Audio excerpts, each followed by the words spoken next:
Muy buenos días. Espero que todos se encuentren muy bien. Hay que cuidarnos mucho ahora. Qué gusto de vernos de nuevo. Ya hace mucho que no nos reuníamos. Esperemos que el año entrante se normalice todo y nos podemos vernos en persona. El foro está por comenzar y vamos a hacer todo en inglés. Ahora le damos el bienvenido al moderador de hoy, quien es el secretario general del capítulo de la República de China, Taiwán, el honorable señor David Liu. Good morning, everyone. As the moderator of this forum, I want to thank you for your participation to make this event possible and exchange viewpoints on the theme of challenge to freedom, democracy, human rights in the post-COVID-19 world. First, I would like to introduce Honorable Yao Yingqi, President of WLFD. Then Honorable Zheng Yongquan, President of WLFD ROC Chapter. Then keynote speaker Honorable Cesar Hueli, Chairman Latin American Regional Organization, President WLFD Mexico Chapter. Ambassador Milo Agalay, President of WLFD Venezuela Chapter, former permanent representative of Venezuela to United Nations. Honorable Felipe Salisbury, President of WLFD Chile Chapter, Secretary General UDI Party, Chile. And discussant Oscar Abales, PhD Chairman, WLFD Costa Rica Chapter, former Ambassador to ROC, Sandis Sawalas, Secretary of National and International Relations, Niagara Association of Social Workers, former Member, Parliament of Central America, Nicaragua, Honorable Gustavo Espinosa, President of WFD Uruguay Chapter, Honorable Jose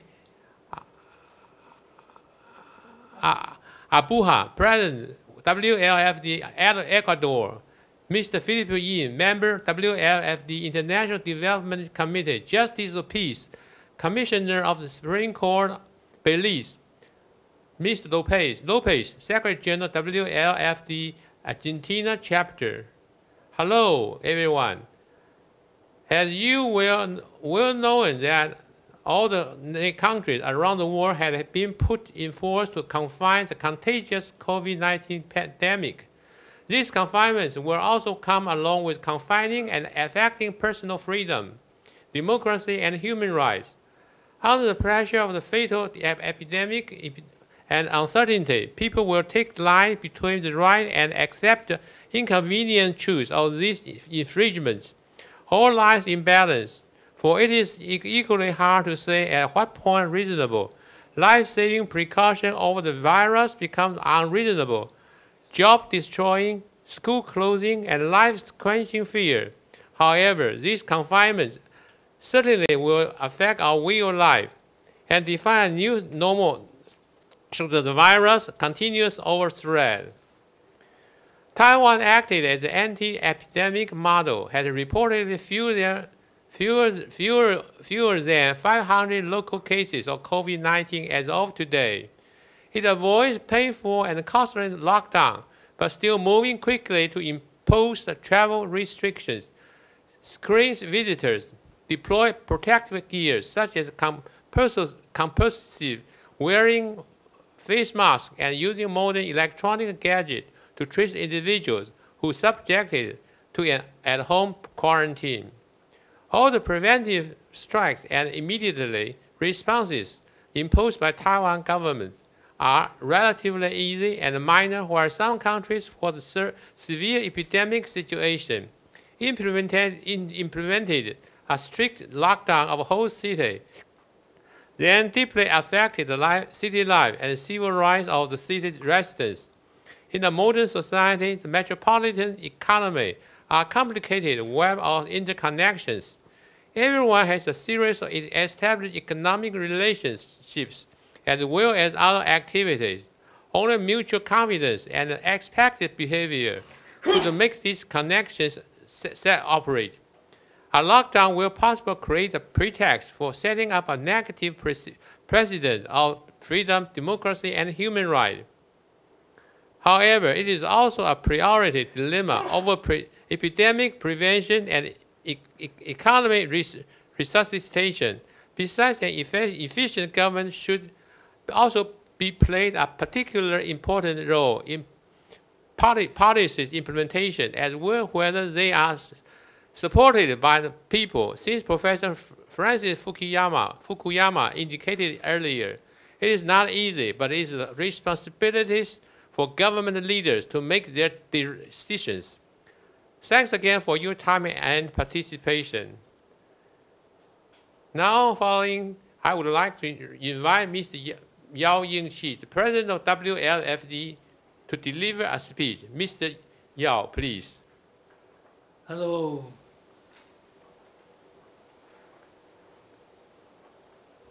中华民国世盟总会曾理事长，墨西哥分会好内奇会长，委内瑞拉会长阿克雷，智利分会萨拉贝里会长，哥斯达黎加分会阿尔华雷斯会长，尼加拉瓜苏阿瑞秘书长，乌拉圭会长斯皮诺萨会长，海外发展委员邢增辉会长，瓦加多分会阿布哈会长，阿根廷分会罗佩兹秘书长，及各位贵宾、各位女士、各位先生，在电脑前面、手机前面的各位好朋友，大家好。我们世盟成立以来，已经有66年了的悠久历史。我们是一群结合爱好自由民主人权人士，来共同推动世界上自由民主维护人权的活动。过去每一年，我们世盟都有举办有重大的活动，比如说每一年的123自由日，都仅在台北举行盛大的庆祝大会，邀请世界会员国来到台北来参加。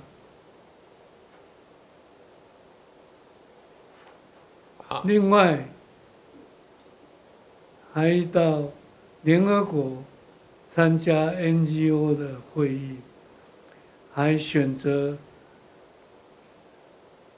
一个国家来举行会员国大会。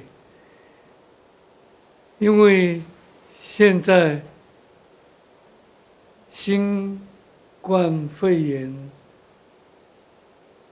举行以来，就没有办法来做这些集会，所以改成这个今天的这个会议，视讯会议。我们举行2020世盟拉丁美洲区域组织视讯论坛。这次会议的主题为新冠肺炎后疫期对自由民主及人权之挑战，是因应目前全世界各国受到新冠肺炎病毒传染肆虐，人民生命财产安全受到双重危害情形下，是盟基于职责所在，为继续维护及捍卫自由民主与人权，在政府防疫政策限制下，权宜之计，才运用电脑新科技，以这样无远弗届的视讯方式开会，深具特别的意义。非常感谢大家克服困难，热情拨冗参加会议，并感谢大家共襄盛举，为全世界人民的福祉共同努力打拼。Distinguished guests, ladies and gentlemen, good morning and good evening. The World League for Freedom and Democracy, established in 1954, has been aimed to unite all freedom and democracy-loving people to promote the cause of freedom and democracy in order to seek the security of each country, world peace and human welfare. As the WLFD president, it is my honor and a privilege to speak at the beginning of 2020 WLFD Latin American Regional Organization Video Forum. Due to the COVID-19 pandemic and its ongoing ravage to the people's life and property, the WLFD, with the great help of the modern technology of computer and ROC chapter to uphold the purpose of promoting freedom, democracy, and human rights, is scheduled to hold the fourth video forum right now under the theme, The Challenge to Freedom, Democracy, and Human Rights in the post-COVID-19 world. As you will know that the government regulation to confine the spread of COVID-19, it is difficult for us to get together in person to hold a meeting like we did in the past. Therefore, we finally worked out to solve the problem by holding the meeting like this to meet the need. Thank you all for your time and support and to attend the meeting. 我们都知道，自从新冠肺炎病毒爆发以来，疫情蔓延全世界，除了少数地区以外，全球无一幸免。目前已在全球各地造成3000多万人确诊，94万4000多人死亡，是重大灾情。台湾防疫超前部署，早先一步拒绝病毒于境外，并运用现代化科技，团结全民，配合政府防测，共同合作防疫。目前能维持500多人确诊，其中7人死亡的良好状态。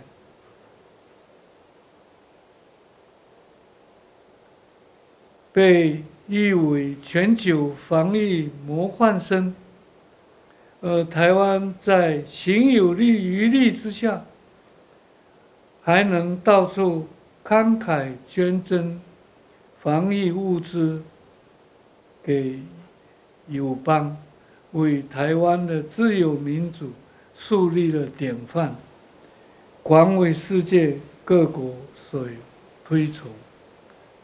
Looking around the world, we found the pandemic has spread so quickly and caused severe damage to the world. It is now among us everywhere. More than 30 million cases have been reported worldwide and caused more than 958,000 deaths. Taiwan, by implementing the lockdown of borders, travel restrictions, and with cooperation between the government and the people in advance, has done a good job to prevent the COVID-19 from spreading in Taiwan and won the first half of the battle in the pandemic. Now only 500 more cases have been reported and 7 deaths. Taiwan is still able to help allied nations by donating face masks, medical supplies to support frontline medical personnel and to fight against the pandemic. This has drawn recognition and gratitude from around the world and creates a good democratic example to the world too. 今天我们在此召开视讯会议，除了分享台湾及各国防疫经验外，更重要的是疫情所造成的种种限制，或有侵害，或忽视人民自由与人权的地方，需要大家好好检讨改进。到底是生命健康重要呢，还是自由人权重要？也请大家好好思考比较。不过，世盟还是要在此向各国政府提出郑重的呼吁：当疫情趋缓时，如何使百姓、人民生活回归正常，经济得以迅速复苏，人民自由与人权再度获得充分保障，以及民主机制得以恢复正常运作等等，才是政府当务之急。至于我们人民如何继续捍卫自己的自由、民主与人权，各位来宾一定可以提出许许多多宝贵意见供大家参考。同时，本人也要在此再次敦请世盟各国的分会共同合作，提醒政府不要假借防疫扩大权力，为私人政治利益做出违背基本自由、民权与人权的行为。最后，再次感谢大家特别拨冗参加这一次的会议，敬祝大家身体健康，万事如意，会议顺利圆满成功。谢谢。Today we are holding the forum, not only for the sake of sharing the experiences of prevention disease in Taiwan and other countries, but also for discussion and correction of the restraints that probably have caused invasion or neglect of people's freedom and basic human rights. I would like to ask you to think it over what preference you would make between the health and human rights, and also appeal to all governments that they should do their best to quickly restore the people's livelihood and the national economy, full protection of the freedom and democracy, and complete practice of democratic system while the pandemic is slowing down. For the defense of the freedom, democracy, and human rights in the post-COVID-19 world, I truly hope that you will provide us with better solutions to help the people. I would also like to appeal to you that let us work together to urge your government not to do anything for personal political interests, to violate the fundamental freedom, democracy, and human rights by the name of protecting people from coronavirus to expand their own clouds. I also would like to urge all of you to help each other, especially to those needs that they need help to fight the pandemic. Finally, let me thank you again for taking your time to attend the meeting.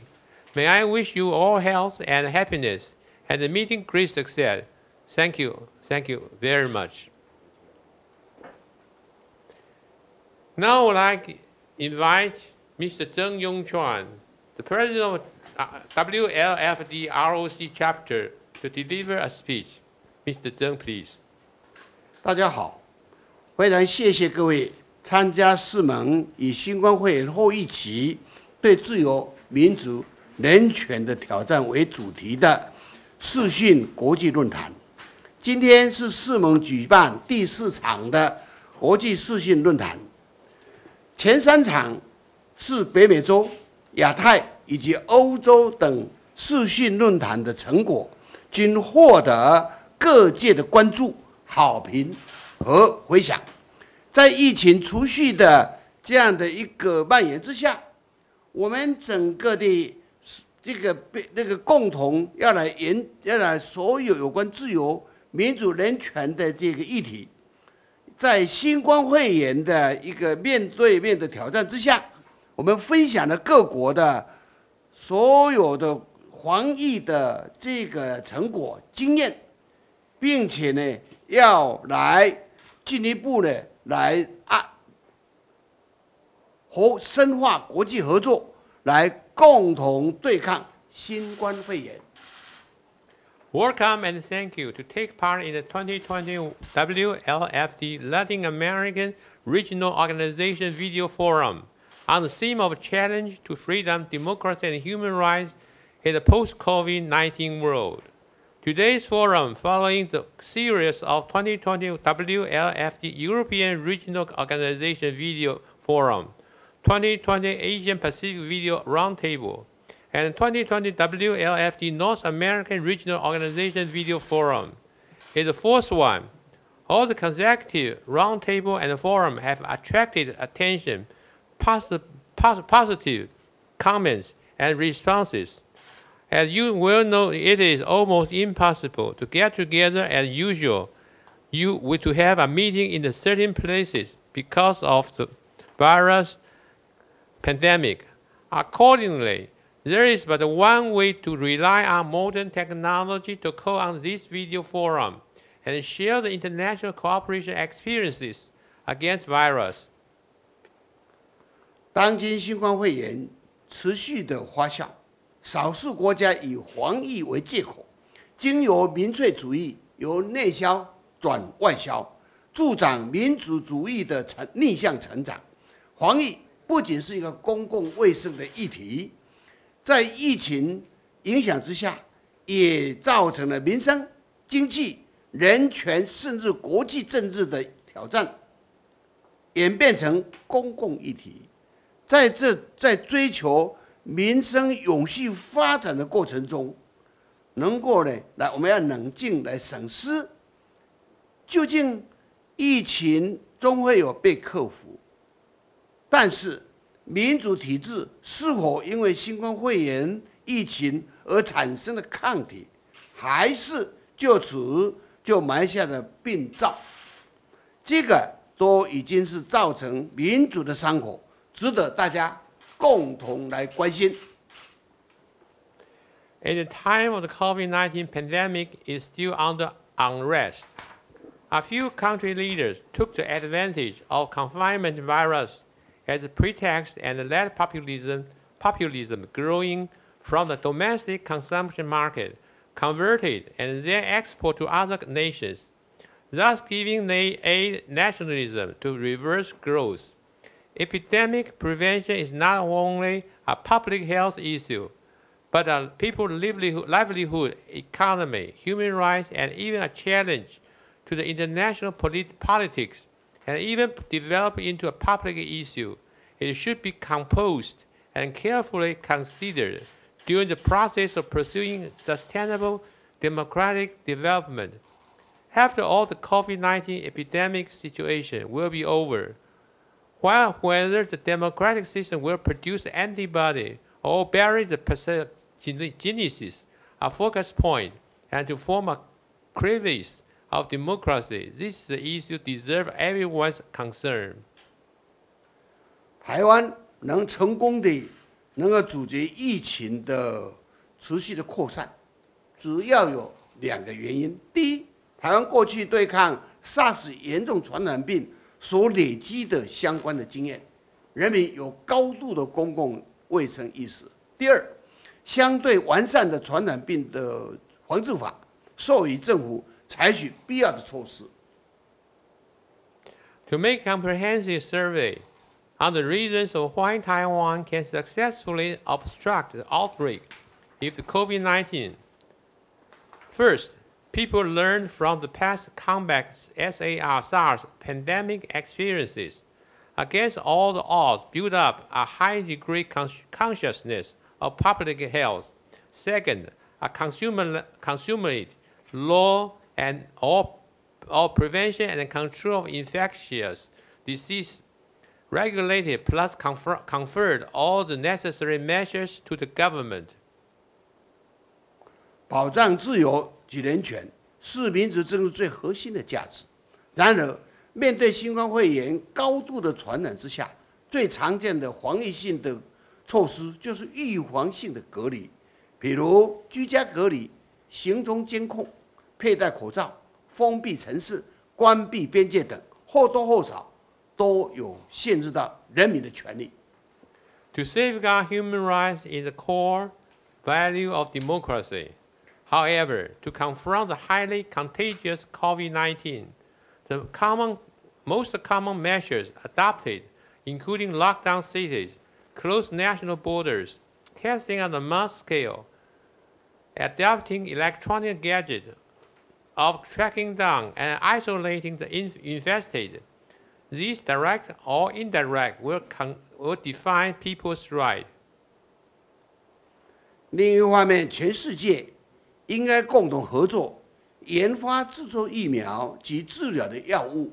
研发有效的药物及疫苗应视为公共财，不能任由市场的经济理论来决定价格，也不可采行保护主义，更不能以私人或政治利益来凌驾公共卫生或大众健康，否则新冠肺炎不但不能够控制，而且将持续的反复爆发，持续影响人民的健康。On the other side of the coin, all the countries in the world should cooperate to study the COVID-19 vaccines and medicines treatments. Treat the flu as public goods, not anyone's assets. Never put them under trade protectionism and guided by market economy. In a nutshell, as all personal and associate political interests should never override public health, or COVID-19 will break down again, or postpone back the normal way of life and block economic revitalization.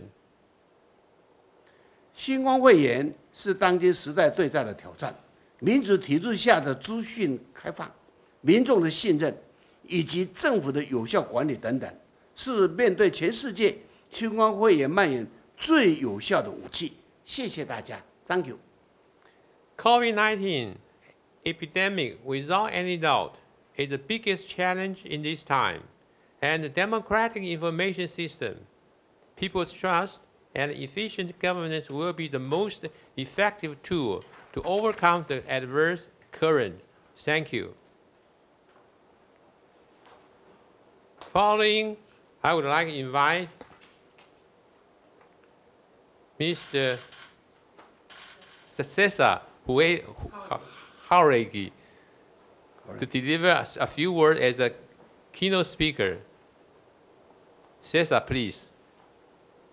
Buenos días, estimados amigos todos de América y de Taiwán. Good morning, everybody. Dear friends and colleagues from the World League for Freedom and Democracy.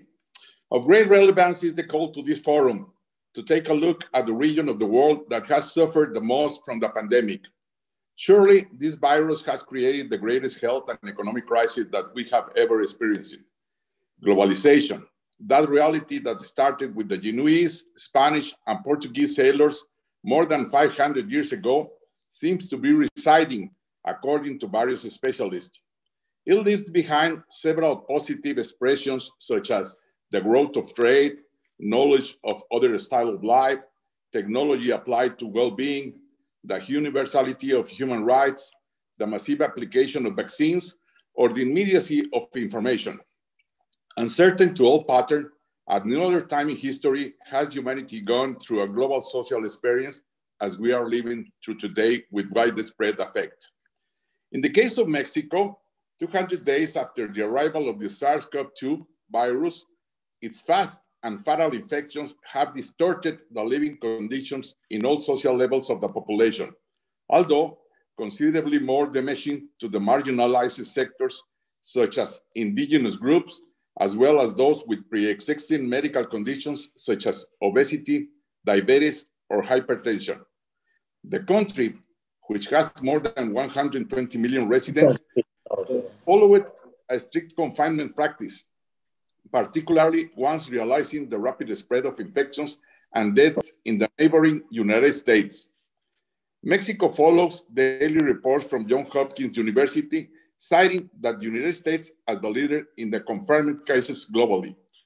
However, the isolation measures were relaxed within the month of May, when the financial strain of the informal street vendor sector was affected. This sector demanded the necessary ability to continue to provide for their families and guarantee their daily survival, although with limited well-being conditions. On the other hand, when the restriction of industrial work was lifted in the North American commercial zone and coincided with the entry into a new trade agreement signed by Canada, the United States, and Mexico, there was pressure to open several factories in the automotive sector to provide, for example, spare parts for the production chain. Likewise, by directly impacting the gross domestic product in a considerable way, the representatives of thousands of tourist companies demanded that destinations such as Acapulco, Cancun, Puerto Vallarta, Guanajuato, Los Cabos, and others return to their normal activity as soon as possible. Otherwise, the collapse of the economy of these cities will become inevitable. This is taking place by increasing the frequencies of flights and routes day by day. These opening measurements should have had a clear public policies and more accentuated security protocols. However, policies and protocols were limited. The federal government, in its actions, did the opposite of the necessary unity, leaving the cities and states to deal with the virus with their own determinations and resources. Contradictory, erratic, and inappropriate action have been sustained by President López Obrador, who, like President Donald Trump in the North and Jair Bolsonaro in the South, minimized the effects and consequences of the virus and promoted the opposite way of containing it. The Mexican president continued with campaign tours and an agenda that promoted the outgoing and the traditional greeting of hugging without considering the required social distancing and no physical contact. These presidents failed to stress and promote confinement, healthy distancing, the use of masks, constant hygiene, etc., to help stop the spread of the virus. Despite the recommendations of the World Health Organization, there is a reluctance to carry out massive tests to effectively detect the infected population and adequately isolate the sources of infection. Instead, to alleviate pressure from society, the government invested in many hospital units and intensive care beds to generate an efficient response to capacity to house the most serious cases to come, which indeed happened, but the medical capacity was not exceeded. The country has suffered the most deaths among health personnel in the world. This is a very negative point.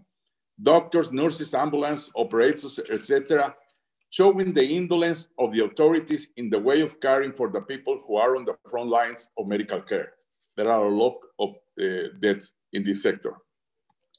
Due to these situations, the statement issued by experts, academics, and 6 former health secretaries urging the government to adopt the strict measurements for the containment of COVID-19 in Latin America, a tool was created by the University of Oxford to provide a series of responses and recommendations to different circumstances and characteristics that mirror the variability of realities that are practiced from Rio Grande to the Patagonia.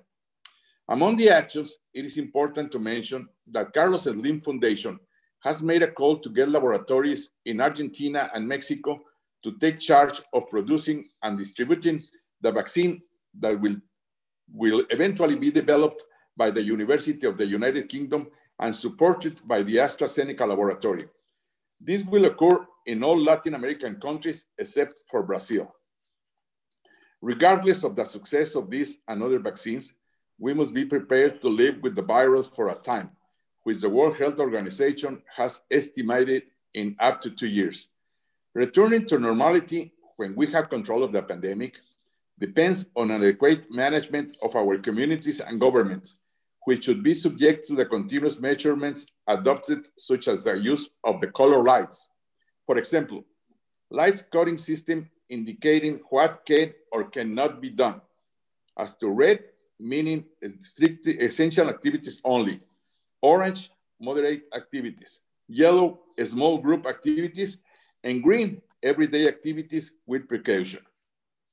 We should aim to reduce the fatality rate to a minimum, guarantee adequate and timely patient care, and carry out as many tests as possible to detect potential infection centers and achieve containment.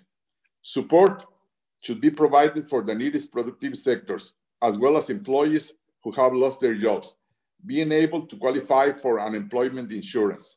Further, tax incentives should be provided for the reopening of small business affected by income loss and decreased activity. Gather the best behaviors of social discipline, such as those effective and admirable methods practiced by Asians in Japan and Taiwan, that I agreed with Mr. Yao that is the best example we can afford. Practiced by Asians, which highlights how with working together and mutual care, it is possible to limit the spread of the infection. For too long, we have continued in a passage of uncertainty, pain, and fear in wide regions of Latin America, as the prolongation of the pandemic means that the tunnel remains dark and the light is not yet to be seen at the end. These times should make us reflect on the way in which we will return, and if we propose that the horizon is bright, we can only achieve this by being in unity, collaborating with others, and managing in a better way the care of this clinical, social, and economic phenomenon. Thank you very much. Your remarks cover so many areas, very impressive. But something make me feel a little bit worried, because you mentioned we must be prepared for living with the virus for a time, as WHO estimated in up to 2 years, or our life will return to normality. This is a very appalling warning. And such a long war against COVID-19 will depend on how adequate of the community and the government management. I fully agree with you. Thank you very much. And then we would like to invite Mr. Venezuela, Milos Acalay. Mr. Acalay, Ambassador Acalay, please. Thank you very much. Dear President, Honorable Yang and Chi, very glad to see you always in shape and very strong. Honorable David Liu, thank you for giving me the word and your very good intervention, as Honorable Zheng Yung Chuan for opening these remarks. Also, I would like to mention our ambassador of Latin America, ROC Taiwan. She is Ambassador Luisa Shi, always being with us. So to her also my very profound salutations. And of course, a nuestros muy queridos presidentes de capítulos del WLFD, siguiendo el patrón de nuestro presidente César Jauregui, I want to commit the best salutation. I hope that next time we can meet in Taiwan or Mexico and continue these. I think this to congratulate, also to convey, to invite us in a very important moment to deal with the question of freedom, democracy, and human rights in the post-COVID-19 world. In that frame, I would like to divide my intervention in two parts. One, the menaces of the coronavirus affecting freedom and democracy in the global world, in the democratic country, and B, the manipulation of totalitarian regimes affecting freedom and democracy. These are two aspects that I think we have to divide.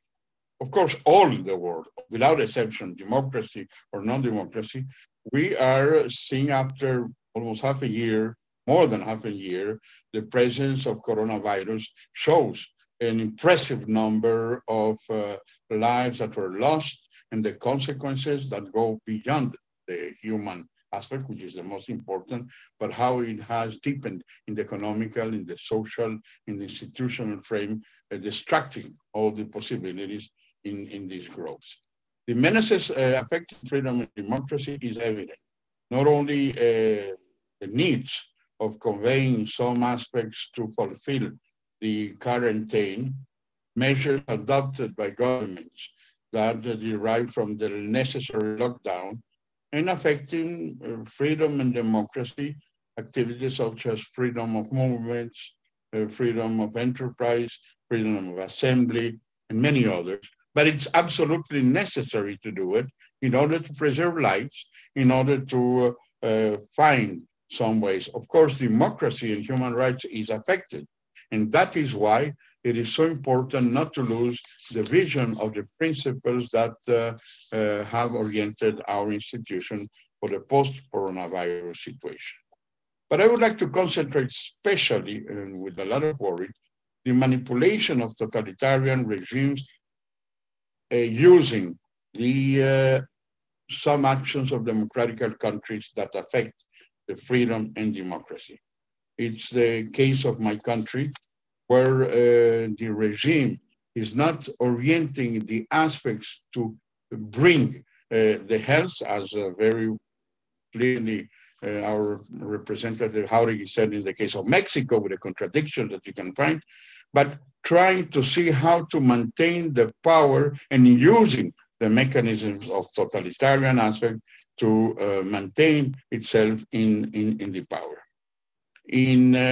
Today, in this moment that we are holding this forum, there is a meeting in the Council of Human Rights in Geneva, where a very important document of more than 400 pages is presented with independent jurists that creates a real horror of the vision of how it is being profited, this coronavirus and before, to maintain the violation of human rights, how they have among the prisoners, political leaders, parliamentarians, journalists, more than 100 military, medical experts, scientists, just because they have informed about the risk of the coronavirus.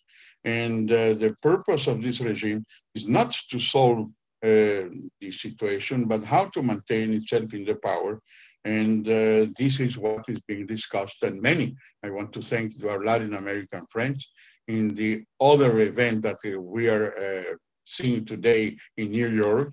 The presidents of Latin American countries has underlined the needs of human rights, democracy, and freedom, and how it is important not to allow that this situation be used against the citizens in Venezuela.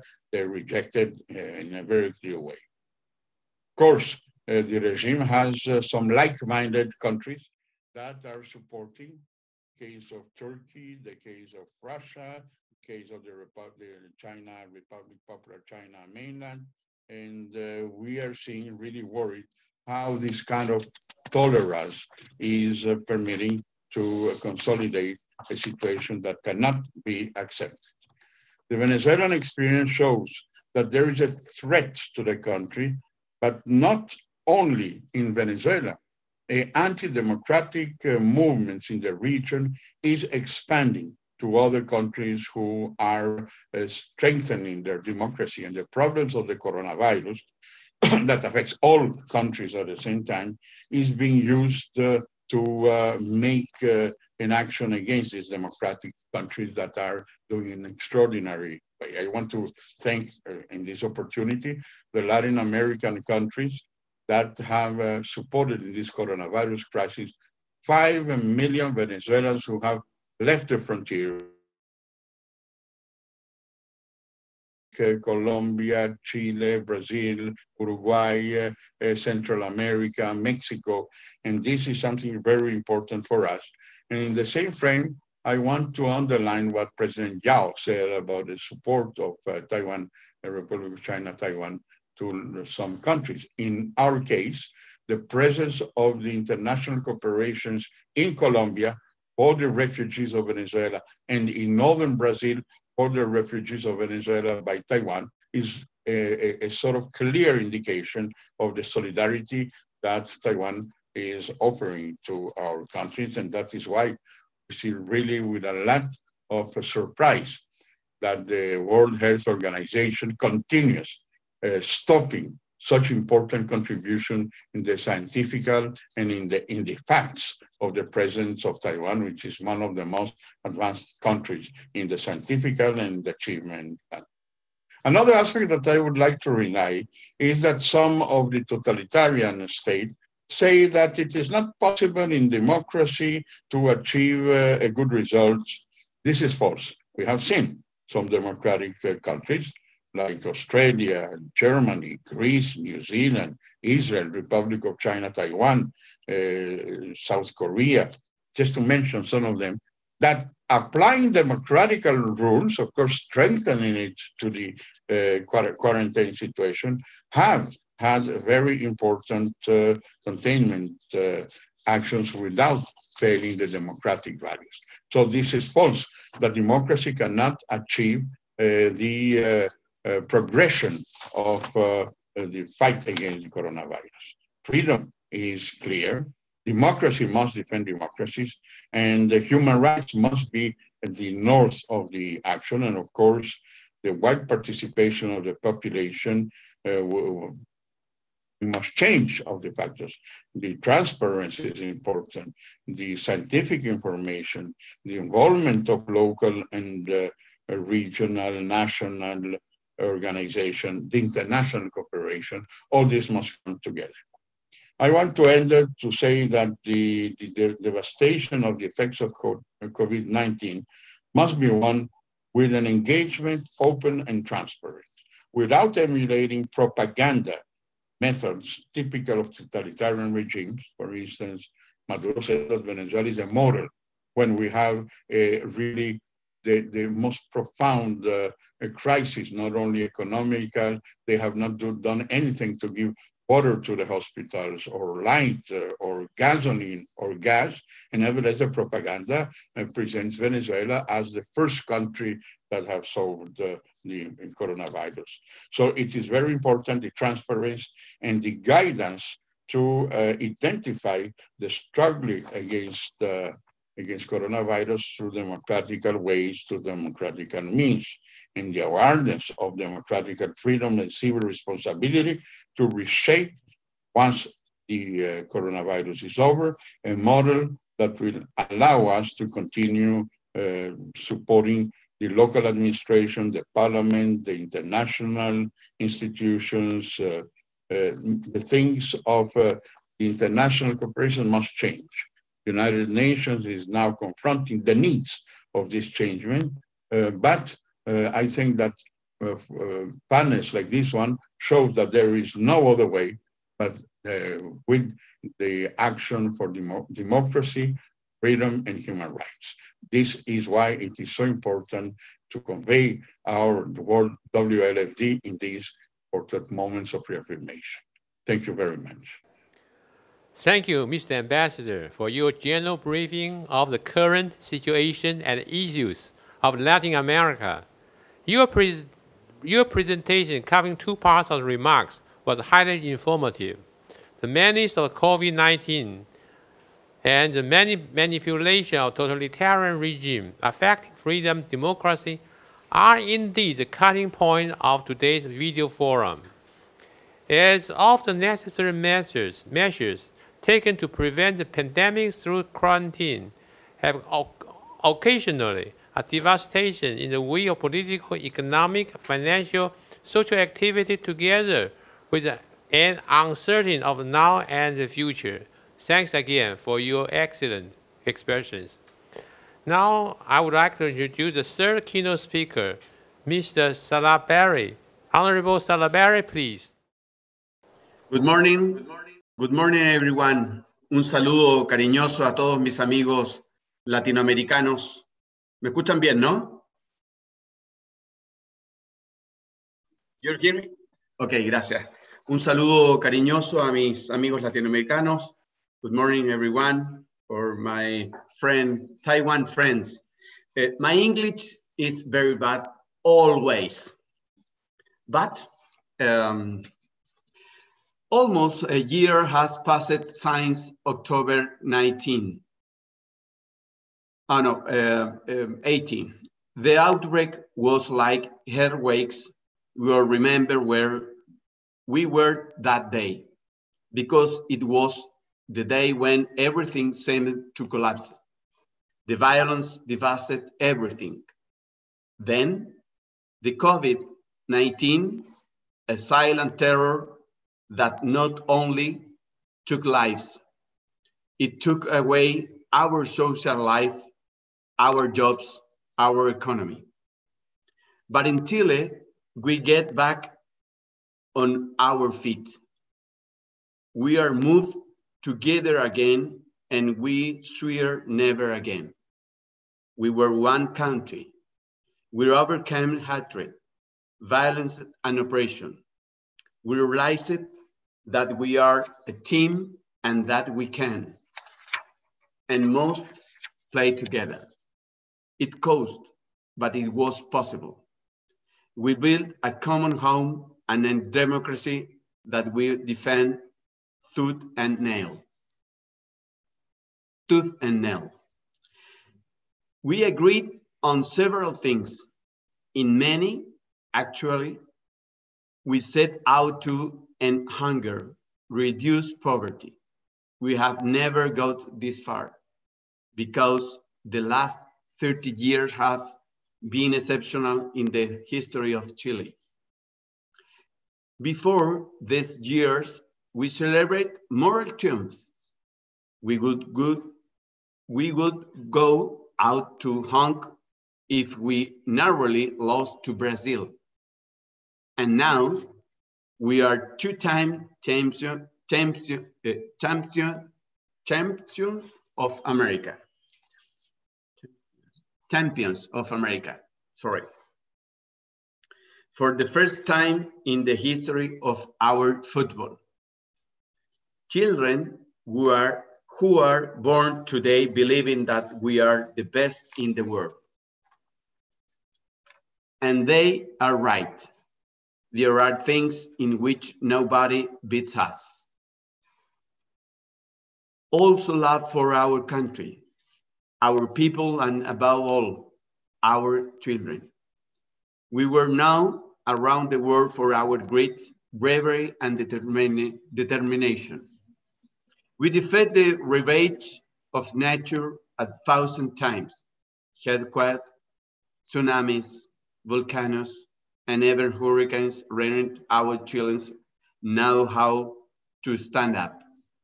We beat the land, the sea, the fire, and we achieved the impossible 33 times.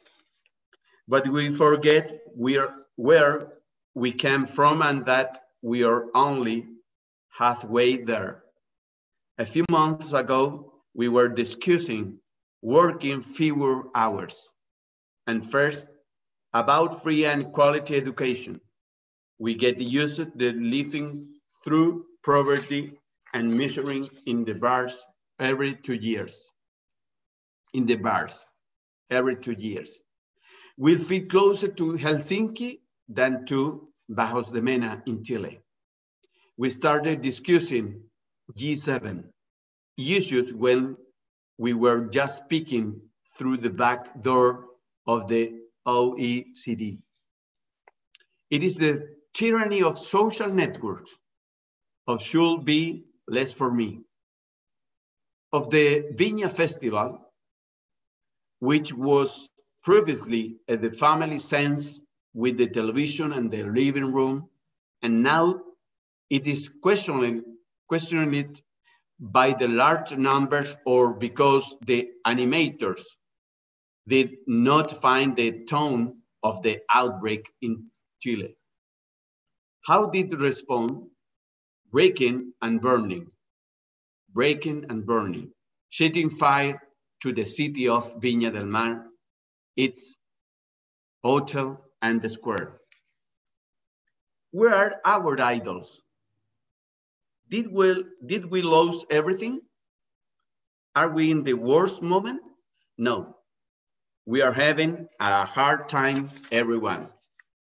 We are having a hard time because we do not see our parents or grandparents, because we wear a mask, because we have to cross the street to avoid bumping into anyone, because social distancing finally confronts us with our shortcomings and our own fears. What if we get together again? What if we get back in the same car to go on a trip? What if we turn off the screens for a while and look at each other? If we are able to lift our heads and aces what together we have achieved, we can go back to being a community, to be that country of good chatos, of the compadres, of the bohemia, and to say hello with a good morning when getting on the elevator. That resilient Chile, that holds out his hand, that does not look in less, who invites you home and does not take the shortcut. We can go for more, but all together, without ideological divisions, without streaking the elastic or following ideas that again and again fell everywhere. The discussion that comes now is how to grow from what we have, from what we have built, how to take care of the games in the corner squares so that they are not scratched at night, to walk safely around the neighborhood even if it's late. How we can demand more from our authorities, the same ones for which we got up to vote a few years ago. If it's not them, are we going to start all over again? Do we want another Congress like it? Are we going to make a long term and elect new constitutions who will be former ministers, former senators, former deputies, former mayors, former councillors, former party presidents, and former leaders, now converted into assembly members? No. Chile is more. Chile can do more. We will not approve because that is demolishing what we have today. It is putting down what we are as country. To those bits, they accelerate when our national team goes out to eat the curve. To that hymn that we sing at the top of our lungs, because we are a people with character, generous, that embraces, because we have grown and we can continue to be better, because I don't want them to dump a jar of white paint in our board, because I want to eat now and not in 2 more years, because we already have how to get together and agree, because the elastic somewhere can always break, because I don't want a second parliament full of the same faces that until recently filed the seats in the hemicycle. I raised violence. I raised the burning of schools and buses. I raided the fauna, and I refuse to go back. I raid billing on Twitter, and I rated they have more authority than you, because I do not want to change everything, because I want to improve what I already have. I do love Chile. I do love my country, and I do want to work, propose, and give my opinion for what we already have. Thank you very much. Mr. Salaberry, thank you very much for your remarks. Your remarks is really have depth feeling, and we know what's current situation story in your country. It seems to me that from my readings, in the past 20 years, Chile has a very successful business, the growth up rate very fast, and very remarkable economic achievement in your country. Now this is the pandemic, and some politicians try to make some profit over the troubled water. But every cloud has silver lining. Just have faith, hope, and charity will overcome all the problems, because democracy prevails. Thank you. Following, I would like to introduce Mr. Costa Rica, Ambassador Abalay, please. I am grateful for this invitation and honor to address you at this Latin American Forum of the World League for Freedom and Democracy. Since the beginning of the COVID-19 pandemic, there has been an extraordinary regression in the world, and especially in Latin America and the Caribbean, away from respect and validation of individual freedoms, democracy, the rule of law, and human rights. The response and public policies that governments have offered to the pandemic have been characterized by flagrant violations of freedoms of transit, trade, business, religious service, association, peaceful demonstration, and of thought and expression, among others. But without freedom, there is no health, neither mental or physical. Without freedom, there is no economic prosperity.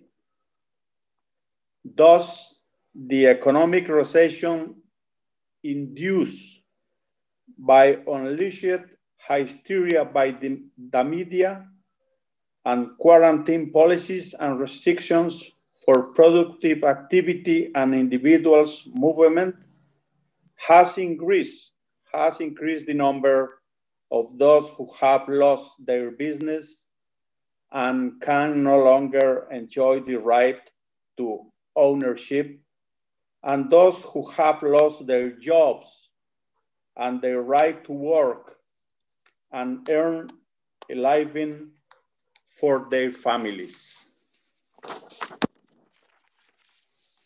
All this has occurred in open violation of established political constitution of our countries and their individual and social guarantees. So it can be affirmed that the rule of law has been cracked from the top by the government's own authority. The chambers and courts have been flooded by protections appeals without speedy and due response from the judicial branch. The informal and unemployment rates have shot up to unprecedented numbers and are currently higher than in the decade of the 1930s from the last century during the crisis of 29 and the Great Depression. On the subject of unemployment, we are living in the deepest crisis since statistical records exist. The number of bankrupt companies is also the highest ever known. All this has increased the population without the right to property or without the right to employment in the greatest economic crisis since the Second World War. We must not wait until the end of the pandemic to start to the struggle now for the recovery of individual freedoms, the rule of law, and democracy. It must be done right away. This struggle includes the recovery of freedoms of association, peaceful demonstration, and religious gathering, among others. It also includes recovering the full exercise of democratic rights. We must not wait until the end of the pandemic to begin the struggle now for the economic reactivation and job creation, which will only be possible if we reestablish the freedom of transit, the freedom of trade, and the rights to employment and the access to property. Governments have taken advantage of this health crisis caused by the pandemic to restrict, reduce, and eliminate freedoms and rights of citizens and increase the power of bureaucracies and the political class.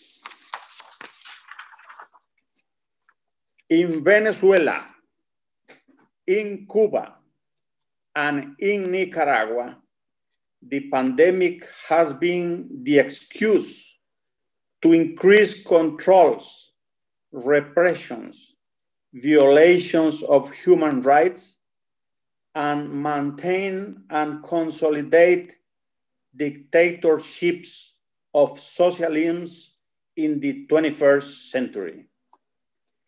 It is the time to recover restrictions and losses of freedoms and return to the full respect for political constitutions in our country, to individual and social guarantees, and lastly, to the rule of law.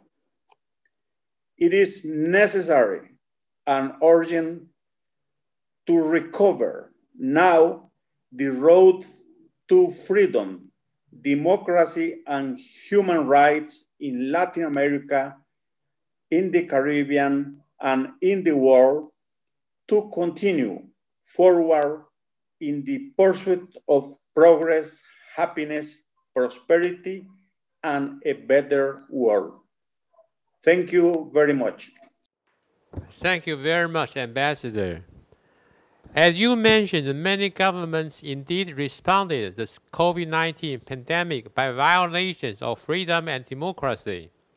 Thus, economic recession unleashed by quarantine policy, lost business and job, rule of law crack, among others.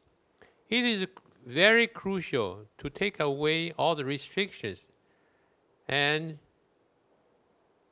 right to continue forward in the pursuit of progress, happiness, economic prosperity, and better world. Thank you very much. Thank you, Ambassador, for your remarks.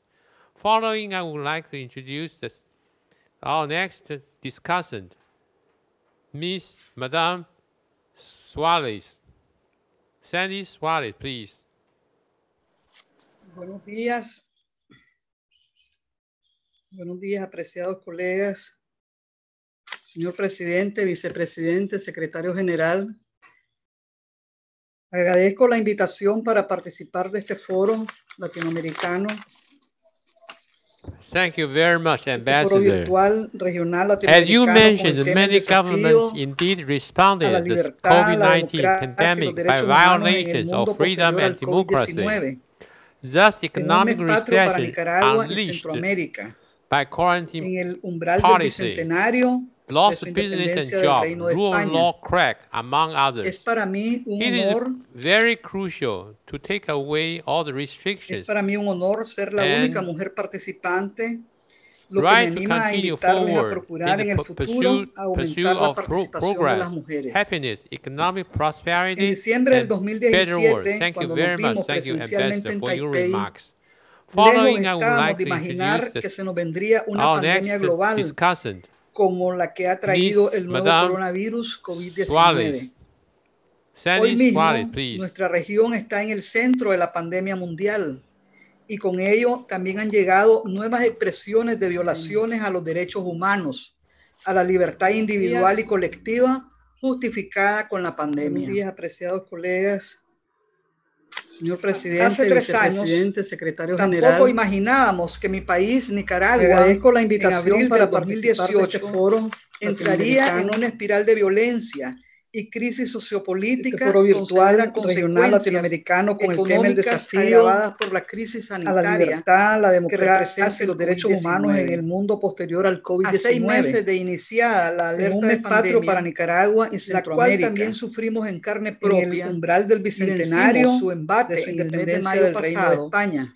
Expreso sentimientos de pesar por la pérdida de miles de vidas humanas, las afectaciones a millones de personas, la única mujer participante, y las dramáticas consecuencias, lo que me anima a invitarles a procurar en el regional a aumentar la participación de las mujeres, salvo pocas excepciones. En diciembre del 2017, ante la capacidad de actuación preventiva que tuvieron para evitar mayores impactos, de imaginar que se nos vendría una pandemia global de la República de China, como la que ha traído el nuevo coronavirus COVID-19 en la contención de la propagación del virus. Hoy mismo nuestra región está en el centro de la pandemia mundial. Estamos frente a un panorama caótico. Y con ello también han llegado nuevas expresiones de violaciones a los derechos humanos, a la libertad individual y colectiva, justificada con la pandemia. Se ha dicho que ningún país estaba preparado para la pandemia. Hace 3 años ha quedado en evidencia tampoco imaginábamos que mi país, Nicaragua, la falta de valoración en abril del 2018, médico sanitario entraría en una espiral de violencia y crisis en la sociopolítica. En fin, la pandemia ha mostrado cuán interdependientes agravadas por la crisis sanitaria, y cómo la globalización es una realidad del COVID-19. En este escenario, en el confinamiento, a 6 meses de iniciada la alerta de pandemia, han debido convivir con el enemigo, la cual también sufrimos en carne propia, casos de violencia intrafamiliar su embate en el mes de mayo pasado. Deseo llamar su atención sentimientos de pesar por la pérdida de miles de vidas humanas, los múltiples exhortos de los organismos, las afectaciones a millones de personas y del sistema, y las dramáticas consecuencias en la economía mundial, sobre que la pandemia regional debe ser y en cada país para violentar los derechos humanos universales posibles ante la capacidad de actuación preventiva que tuvieron para evitar mayores valiosas las recomendaciones en la materia emitidas por la Comisión Interamericana de Mujeres, reconocida por la Comisión Interamericana de Derechos de la Propagación del Virus, ambas adscritas a la Organización de Estados Americanos. Estamos frente a un panorama caótico, conocer los planes según lo indican las cifras aportadas y difundidas por organismos mundiales y regionales en América Latina y el Caribe. A nivel de gobiernos, parlamentos, la caída del Producto Interno Bruto en cada país, gubernamentales, así como de la sociedad civil en la región. Deseo concluir agradeciendo como nicaragüense y como ciudadana latinoamericana la cooperación y asistencia de Taiwán para la atención de la pandemia en nuestros países, expresarme a favor de la incorporación de Taiwán en la Organización Mundial de la Salud, tal como lo abogan muchos países, al margen de si tienen o no relaciones diplomáticas. El desafío a la libertad, la democracia y los derechos humanos en un mundo posterior al COVID-19 son y serán el respeto pleno a los derechos humanos sin exclusiones, el respeto a los derechos de vivir en paz, democracia, justicia y libertad. Gracias nuevamente a los dirigentes de la Liga por esta iniciativa que les fortalece. Y de la crisis debemos salir con más fuerza potenciando y optimizando la virtualidad para acortar distancias y estrechar las relaciones con los países, animar al crecimiento y desarrollo de los capítulos nacionales y estos a su vez estrechar relaciones bilaterales entre capítulos. Gracias por la invitación, gracias a quienes trabajaron por hacerla posible esta reunión. Me da mucha satisfacción verles por este medio, sin perder la esperanza de volvernos a encontrar físicamente, darnos el abrazo y hacer un brindis por la vida. No olviden a Nicaragua. Muchas gracias. Thank you so much. Madam, it is our pleasure to have your participation to the forum. Your candid analysis and the briefing about current pictures of Latin America is an enlightening glimpse of what government in action. Yes, WLFD is more than glad to take your suggestion and to increase the participation of women in the future. Thank you very much. Muchas gracias. Now the following discussant is Espinosa Gustavo from Uruguay. Mr. Gustavo, please. Hola a todos, un gusto, saludos a la distancia. Y quisiera comentarles que para comprender los desafíos de la libertad, la democracia y los derechos humanos en un mundo post-COVID-19, los invito a imaginar que estamos en este momento viviendo en el mundo en el año 2030. Imaginemos que estamos en estos momentos viviendo a más de 10 años del surgimiento del COVID-19. Hoy es el año 2030. En este contexto puedo decirles que vivimos en un planeta donde el orden mundial cambió. Los liderazgos mundiales fueron contaminados por medidas extraordinarias y formas de gobiernos totalitarios que encontraron en la pandemia la herramienta para justificar su perpetuidad. Las libertades individuales se siguen restringiendo, los gobiernos controlan nuestra circulación, nuestra posibilidad de reunión y expresión. Las tentaciones totalitarias no tienen freno. Los parlamentos luchan por garantizar el Estado de Derecho, pero los sistemas judiciales se detienen ante las medidas extremas de seguridad pública y las medidas sanitarias. En 2030, la fuerza y la opresión son los mecanismos para frenar el descontento social. Los excesos del control sanitario han dado lugar a protestas que son aniquiladas mediante la opresión. Las libertades civiles se encuentran en cuarentena. En 2030, la videovigilancia, los satélites, los drones, los robots y la inteligencia artificial dominan el panorama. La automatización controla los sistemas de producción y las redes sociales son las nuevas formas de vida social de una humanidad cada vez más aislada y más solitaria. La pandemia obligó a la mayoría de la población activa a teletrabajar. Los rubros laborales presenciales obligan a vivir dentro de un mismo centro de producción donde es más fácil controlar el trabajo y economizar los costos.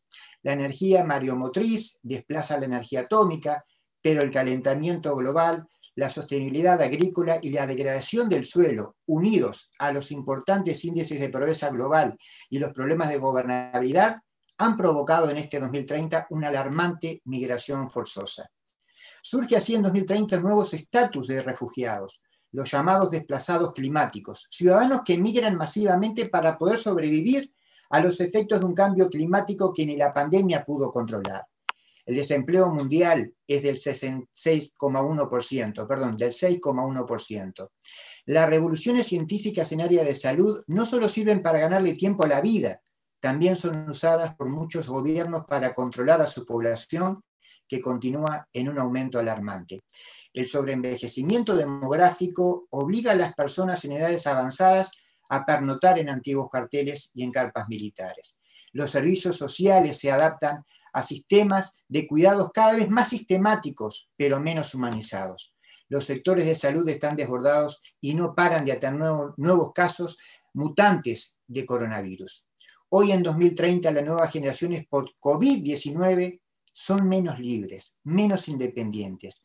Las democracias siguen cayendo ante los reclamos sociales de mayor firmeza para frenar los contagios por la pandemia y ante el oportunismo que se les presentan a las ideologías totalitarias. La población mundial es global, más conectada que nunca digitalmente, pero cada vez más lejos de disfrutar sus libertades individuales. En 2030 el COVID-19 sigue mutando y sus constantes réplicas al igual que ocurre luego de un terremoto, han generado los campos fértiles para una continua erosión democrática en los países. El continuo confinamiento, el aislamiento social y las restricciones a la circulación de personas han permitido a los gobiernos perpetuarse en el poder. Los sistemas judiciales se paralizan, los procesos electorales han entrado en cuarentena y la ciudadanía no tiene posibilidad de reunirse, de organizarse, de protestar para defender sus derechos.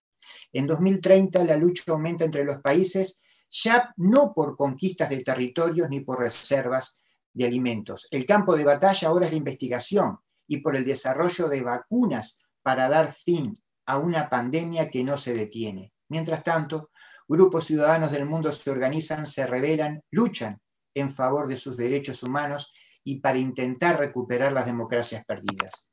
Ya en 2018 se había detenido la tercera ola democrática de la humanidad, iniciada en el año 75, antes del COVID-19. Antes del COVID-19, el mundo ya en 2019 era el más democrático de la historia. El 62% de los países del mundo lo eran, 97 naciones, 4.000 millones de personas vivían en democracias hasta que de pronto una pandemia se apoderó del planeta y ahora en 2030 la democracia está casi derrotada. Hoy, en el presente, volviendo a septiembre del 2020, vivimos en un mundo de tensiones, de recesión económica, de miedos, de dolor, y hacemos luto permanente ante los cientos de miles de muertos por coronavirus. Las conquistas democráticas sustentadas en la libertad, el respeto y la defensa de los derechos humanos sufren hoy un grave retroceso. Muchos gobiernos son tentados a utilizar mecanismos extraordinarios de control donde los estados de excepción, los toques de queda, el confinamiento obligatorio y la imposibilidad de circular libremente son medios comunes que adoptan los gobiernos con el propósito de luchar contra un poderoso enemigo llamado COVID-19.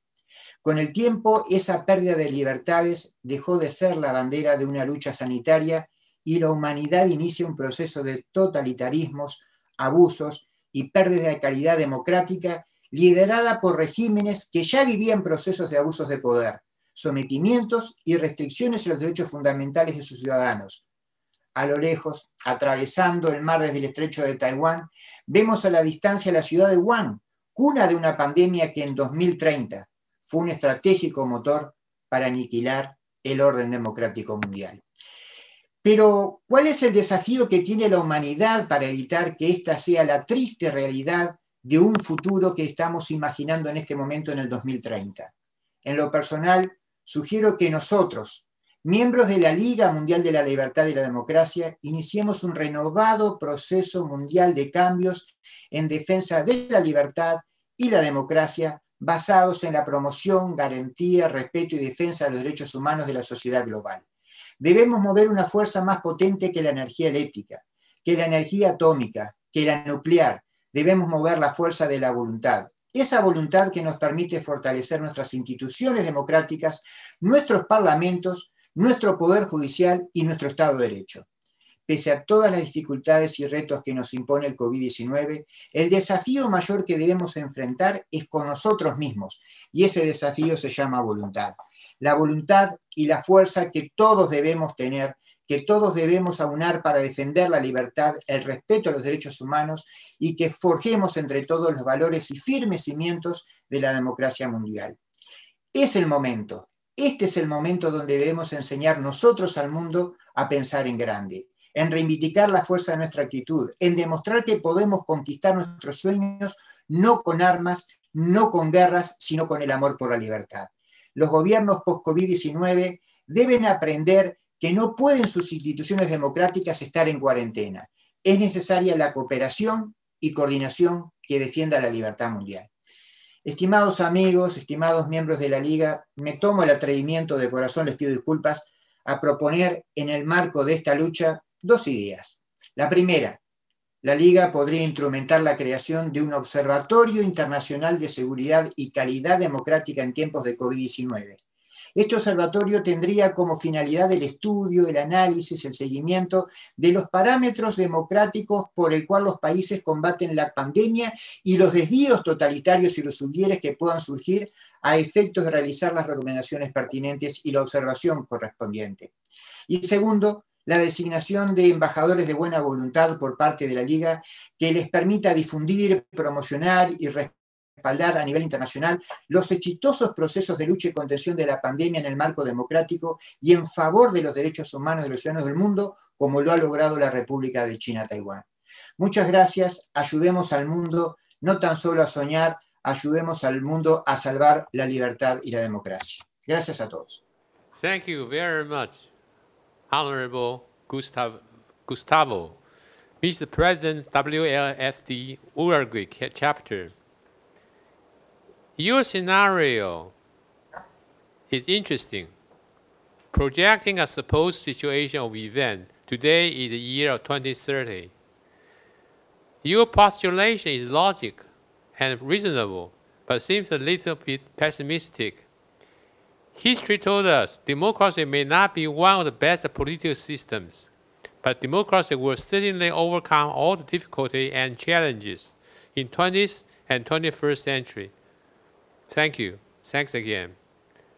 Now I would like to ask Mr. Philip Yin from Belize.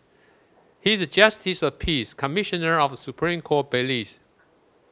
Mr. Yin, please. Good morning, WLFD World President Honorable Yao Ying-qi, 世盟世界总会长姚颖琪总会长 ，WFD ROC Taiwan Chapter President Honorable 曾永权，世盟中华民国总会曾永权总会长 ，David Liu 秘书长 ，Honorable WLFD panelists and esteemed guests, queridos amigos de América Latina, mi nombre es Philippe Yin de Paraguay y Belice. I am very honored to be invited as one of the panelists to this forum, Challenge to Freedom, Democracy, and Human Rights in the post-COVID-19 world. I would want to start my presentation by suggesting these simple words as my opening. Hungry people do not think about and do not believe in freedom and democracy. This fact is fully supported by the cruel teaching of history of mankind. The coronavirus pandemic started to spread out to the four corners of the world since February 2020. This is one of the most serious challenges of all times for mankind. During the past 7 months, it is obvious that COVID-19 is without precedent, not only a very deadly and contagious disease, but has also triggered a global crisis of astronomical proportion in terms of social, political, economic, and financial impact on all rich countries as well as all emerging markets as well. COVID-19 particularly could be described as absolutely disastrous for Central and South America by the fact that Brazil and Peru are among the 5 countries with most cases and high fertility rate. The United States, India, and Russia being the other 3. Mexico is also heavily ravaged by COVID-19 and is not too far behind. The weakness of our healthcare system, plus the huge gap between rich and poor, and the deplorable, unhealthy living conditions, as well as the very high population density, particularly among the poorest and lower classes, thus making social distancing impossible, create the perfect fertile ground for the virus to propagate exponentially. Furthermore, in Brazil, the complete denial of COVID-19 by the country leadership and the absence of a national crisis resolution infrastructure as well as the lack of adequate coordination with all state and city authorities are only making the coronavirus pandemic much worse. Besides, we are seeing the rise of extreme and irrational nationalism in some of the strongest countries. Their leaders are so willing to play the so-called blame the other guy game without any sense of honesty, decency, nor responsibility. Their self-delusion of rabid populism only leads to dangerous polarization of politics and government position. As a matter of fact, they are even willing to promulgate authoritarian, and sometimes unconstitutional measure, seriously infringing on freedom, democracy, and basic human rights. They are also willing to strike at globalization, seriously harming business and global trade. The adoption of this anti-free trade policy could only lead to delinking and decoupling on multiple fronts. Left unchecked, this trend will only mean the destruction of the post-Bretton Woods world order. These harmful and self-destructive radical policies are only motivated by political consideration with the Machiavellic objective of winning election at any cost and the desire to reverse negative poll numbers. This short-sightedness is creating lots of uncertainty and would plant the seeds of future deadly conflicts between nations. This is the main weakness of freedom and democracy countries. This negative geostrategic change will undoubtedly erode all the hard-won gains in terms of freedom and democracy obtained during the past 50 years. Freedom and democracy are weak bamboo shoots. They need to be nurtured and carefully cultivated by promoting wealth creation and equitable distribution. Without equal economic stability for all people, freedom and democracy could not be easily sustained. History has taught this lesson many times over. The constant attack on free trade, coupled with the effort to weaken the WTO, will only result in increased economic, financial, and socio-political stress, as well as reduction in business and employment opportunities for the millions and millions of young people and for the coming generations who have aspirations of a better life and a stable economic future. This COVID-19 should be a wake-up call for all mankind. All countries must join hands together and must try to find quickly the correct vaccine in order to vanquish the coronavirus and to discover adequate medical treatments as well. More important, we must better prepare ourselves for future pandemic, and we must invest in better scientific tools so to be able to prevent new outbreaks at earlier stages. Unfortunately, some leaders even have the intention to defund or to push aside the WHO, which is one of the key pillars in preventing and fighting against pandemic. We need to improve and to strengthen the WHO. Besides, COVID-19 should not be politicized. This is mankind pandemic. The virus does not see black or white color, nor does it see the difference between rich or poor. COVID-19 is a global challenge. Therefore, it requires a joint effort from every country. With air travel so convenient, the coronavirus could fly from Italy to New York in 7 hours. The world is becoming smaller. It means that future pandemics will travel much, much faster. As a conclusion, I would only suggest that all countries should put aside their difference. They must accept the new reality and therefore negotiate in goodwill and good faith. Instead of hurling insult and threats, they should learn to respect mutually.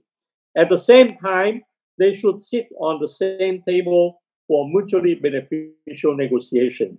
They should also improve and strengthen the WTO and the United Nations, as they are two of the best international institutions for crisis resolution. They should also improve the WHO as well as redesign the Global Health Organization architecture. One of the most required change is to put politics out of the World Health Organization. The most glaring example is to readmit the Republic of China, Taiwan, back into the WHO. It is about the health of people, and it is about the prevention of pandemic. Politics should not have any place here. Lastly, freedom and democracy can only be defended and strongly sustained with good economic policy, with adequate health care for rich and poor. And most important of all, we need peace and peaceful coexistence despite our difference.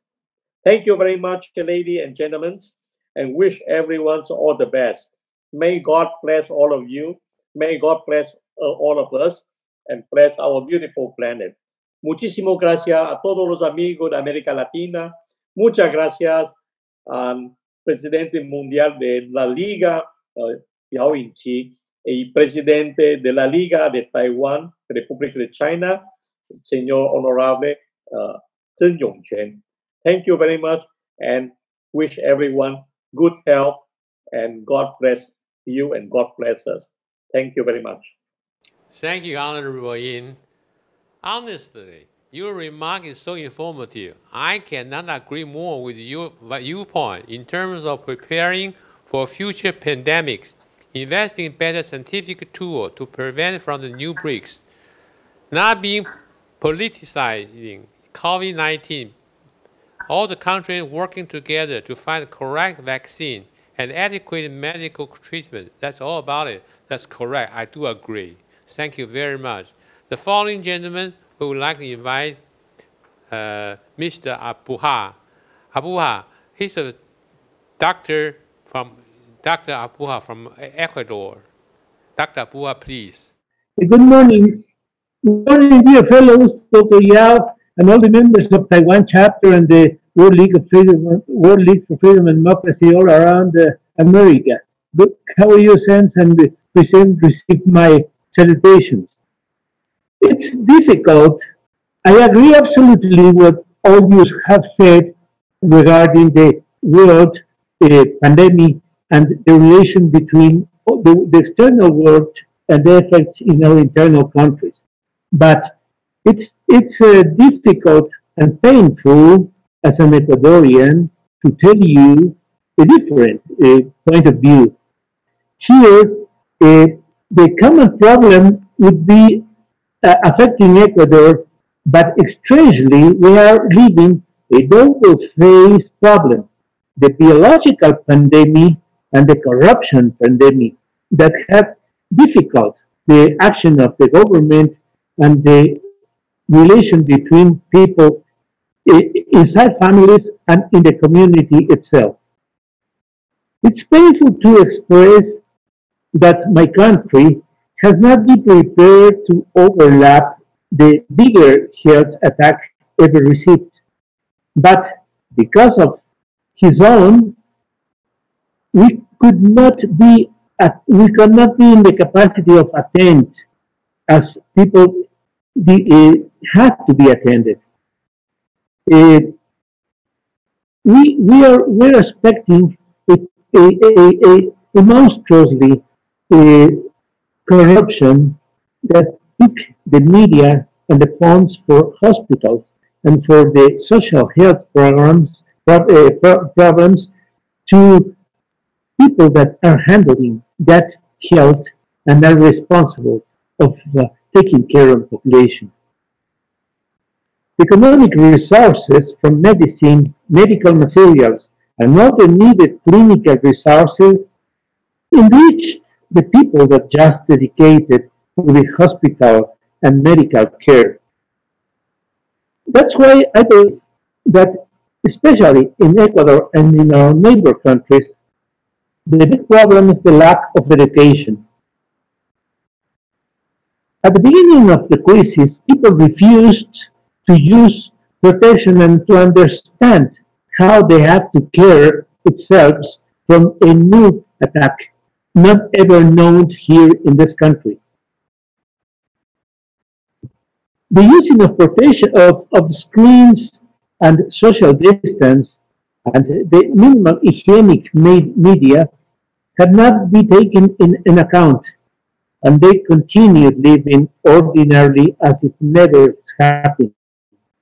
This making my small country, we have more than 100,000 infected people and more than 12,000 people dead. It's difficult to realize that it is no country like mine, full of resources, but that was occupied by populism, would be ready to understand the gravity of this kind of world phenomena. Because of poverty, people need to work and produce each day.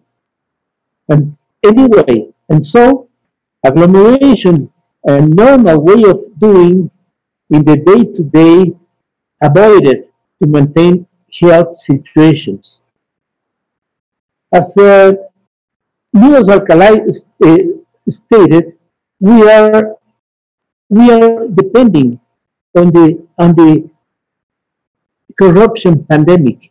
Fortunately, my country lived away the socialism regime, but now we discovered that we were not ready to fight against an external phenomenon.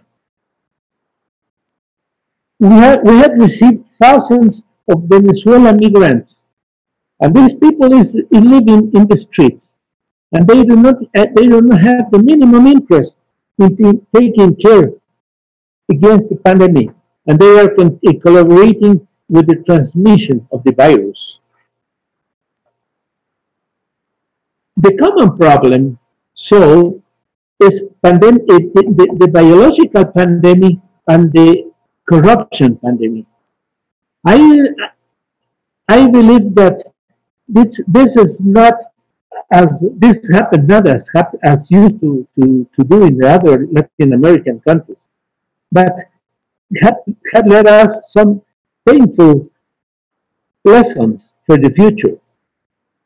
I like how Gustavo Espinosa said that if we put ourselves in the 2030 year, we can expect and look what happened before, in the years before, and we will discover what we had to do that we had not done. The world political problem is straight the same for the health problem. People of this age, of this time, have not discovered the importance of taking measures against this kind of agrees against our people or countries. So I believe that if we mature ourselves, we mature the way of thinking, and we become responsible of our inside problems, we will be ready to transmit or transform this in health and in happiness. That's the World League for Freedom and Democracy, as one of the main goals, is fighting for. I believe that we believe in the Ecuador chapter, but we have to understand that a new way of thinking has to be improved. We are not ready to make all people to understand. But I agree with Gustavo Espinosa that if the World League for Freedom and Democracy transforms its actual way of doing or increases the way of doing into a future leadership in the world, looking for, checking for, controlling the way of acting people in the world will be done, will make the best effort and will have the best results. We are not prepared for fighting against any external phenomena. That's the lesson we received from this crisis. But our duty as the world of League for Freedom and Democracy for the future is to be prepared. To be prepared in all the cases. I take this opportunity to make you know also that in the last days, the Supreme Court of Justice declared President Correa, the socialist of the 21st century, and his group of people that loathed the Ecuadorian savings, had sent to jail. they have 8 years condemned and are profligate. They are living all around the world, and we will take them to jail here in Ecuador. That means that we are facing the possibility of arranging a new way of living that let us be prepared for having big steps inside freedom and inside democracy. Ecuador has to learn very, very much from some of the Taiwan experiences. Has to learn about what you do in your countries for improving your happiness. Happiness is the last end of a human life, and we don't realize. Maybe this speech is full of painful, is full of negative experiences, but that's the truth and really experience in my country. Our presence inside the World League for Freedom and Democracy gives us the bigger opportunity to be people prepared, to be people aware, and to be people performing all the liberty and all versus crisis opportunities we have not expected and we have not achieved. This is what I want to express you. I want to take all the lessons from all the members, all the fellows that have spoken before me, and we have to continue fighting. Please, World League for Freedom and Democracy, be the way, be the media to take opportunities and to help this country to improve their behaviors and their way of the day-to-day living opportunities. Thank you. Thank you very much, Dr. Abuha. Yes, I agree. Ignorance, poverty, and corruption are the worst enemies of democracy and freedom. As of education, it indeed plays an important role during the process of cultivating democracy, but it will also create an expectation to freedom at the same time. Thank you.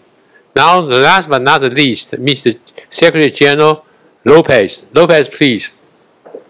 Y buenas noches en Taiwán. Excelentísimo presidente de la Liga Mundial por la Libertad y la Democracia, señor Yao En-chi. En usted saludo y manifiesto mi respeto a todos los honorables miembros de tan prestigiosa organización internacional presentes en este foro. En primer término, deseo expresar mi dolor por la difícil y grave situación que atraviesa el honorable presidente del capítulo argentino, el doctor Miguel Ángel Giubergia, afectado por el COVID-19. Roguemos por su pronta recuperación.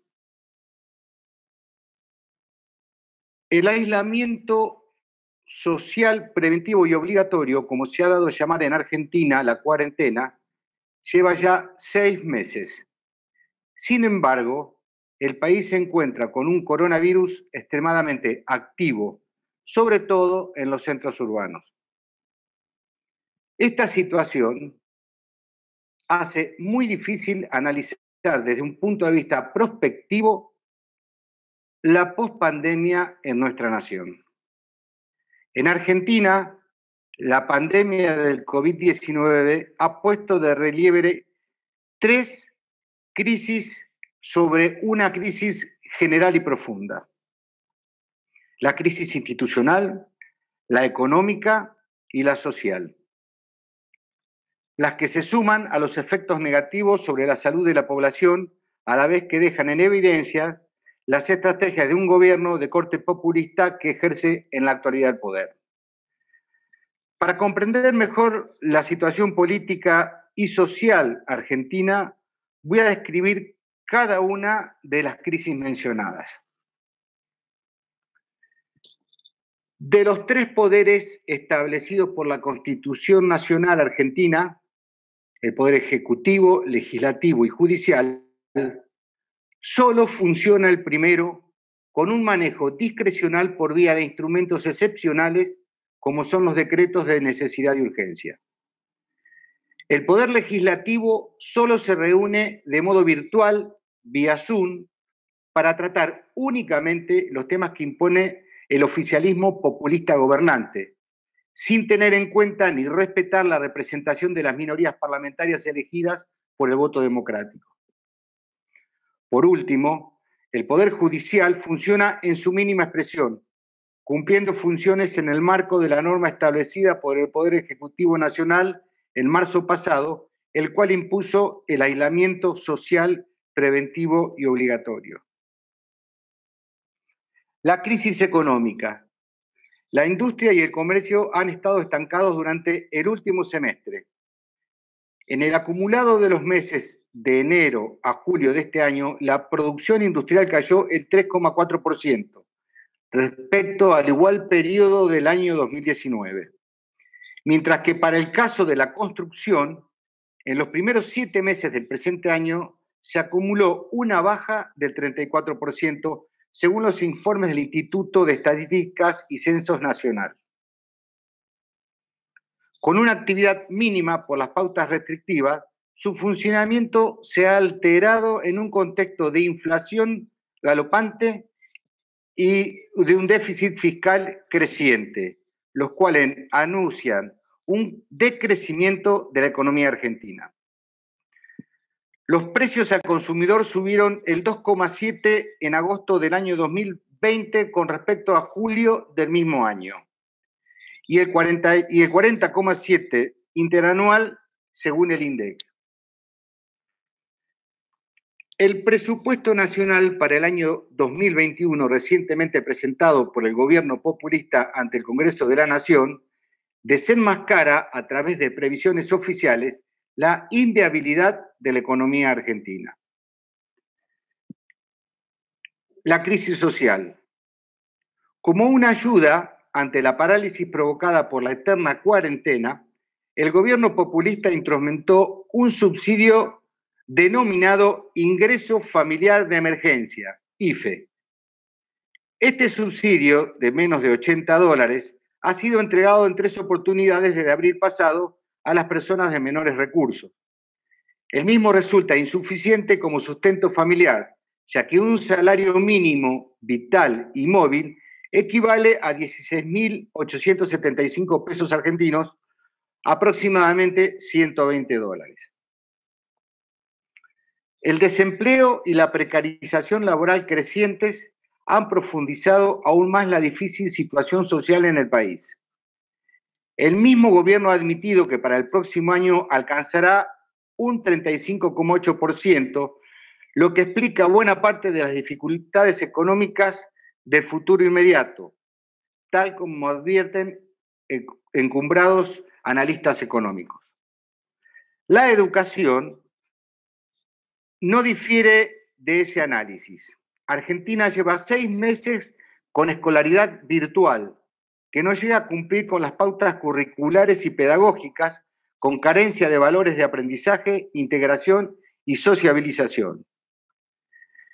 En definitiva, con sus particularidades que la profundiza, Argentina se enmarca en la crisis mundial que ha provocado el COVID-19 en el puesto número 10 entre los países con índice de contagio más elevado.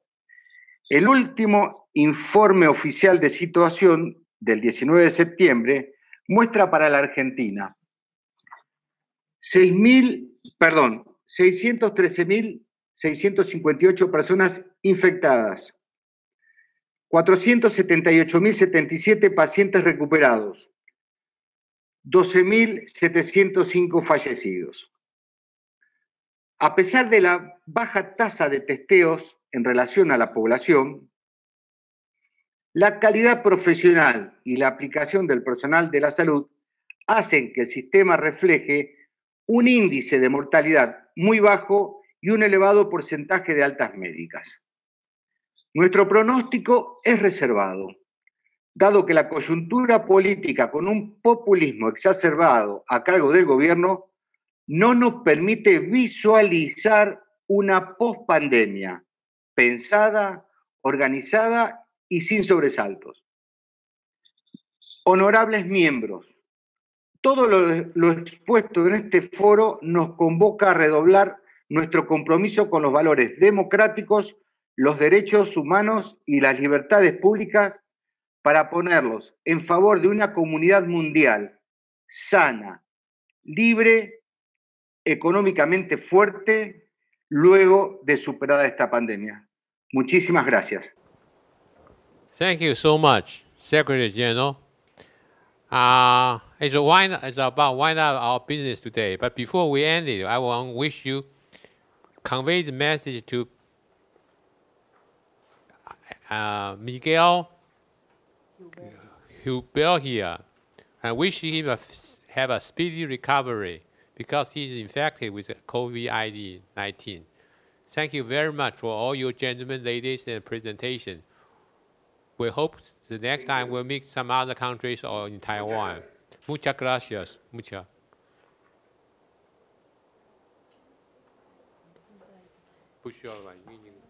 Muchas gracias a todos por sacar su valioso tiempo para participar en el foro. La discusión estuvo muy interesante y les pedimos disculpas por el problema técnico que tuvimos. Hemos llegado al final de esta reunión. Esperamos que todos hayan disfrutado. Nos vemos en la próxima. Bye bye. Thank you so much. Gracias. Thank you. Ya. OK。曾总会长，国民党加油啊！加油！国民党要谢振辉等你，在台北等你啊，谢振辉，谢委员。好，谢谢。国民党要加油！好 ，Thank you。谢振辉。Gracias a todos. See you next time. Hasta la próxima. See you in Taipei. 谢振辉。 Hasta la próxima. Hasta luego, amigos latinoamericanos. 曾总会长，你要多保重身体啊！谢谢。多保重身体啊！国民党还需要你，中华民国还需要你。谢谢。 Gracias, Luis Tallarón.